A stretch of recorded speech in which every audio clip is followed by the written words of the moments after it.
ham xuddi o'zimizdagidek 25-35 yoshdagi bo'ydoq farzandlardan ota-onalar o'z juftlarini topishni talab qilishadi. 27 yoshgacha turmushga chiqmagan qizlar qolib ketgan ayol hisoblanadi. Yaqingacha bir oila faqat bir farzand ko'rishi davlatning talabi edi. 2015-yilgacha 35 yil davom etgan bir oila bir farzand siyosati Xitoy uchun qimmatga tushgan. O'sha davrda ko'p Xitoy oilalari o'g'il farzandni afzal ko'rdi. Qizlar abort qilindi. Natijada bugunga kelib Xitoyda erkaklar ayollardan 35 millionga ko'payib ketdi. Ya'ni bu deyarli butun bir O'zbekiston aholisiga teng erkaklar degani.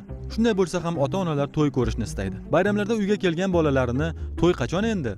O'zingga mosini topdingmi? Uyat bo'lib ketdi-ku" deb qistovga olishadi. Bunday bosimlar ortidan yangi xizmat turlari paydo bo'lgan.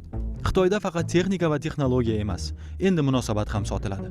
Ota-onaning savolidan qochish uchun ijara yigit, yolg'izlikni yengish uchun ijara do'st, qizlar esa oilasi oldida gap so'zga qolmaslik uchun o'zlariga soxta yigit yollashadi.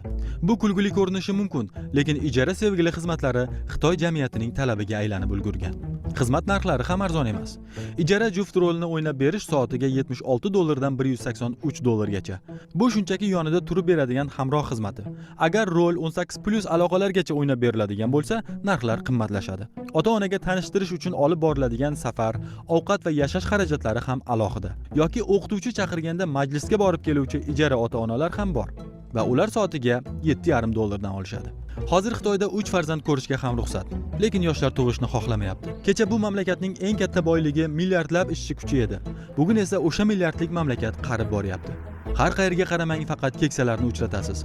Har ertalab jismoniy mashqlar qilib, sog'lig'ini o'ylaydigan qariyalarning hali beri taslim bo'lgisi yo'q. Ko'payib borayotgan pensionerlarga nafaqa berish davlat uchun katta yuk. Tabiat ishiga aralashishning oqibati bu.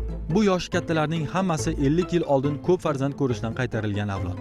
Ularning o'zlari buni xohlashmagan deysizmi? Bugun tug'ilmagan avlodlari o'rnini davlat imkon qadar robotlar bilan to'ldirishga harakat qilyapti. Lekin inson baribir inson. U katta resurs. Milliardli aholi bo'lsa ham bugun odamlar odamga zor.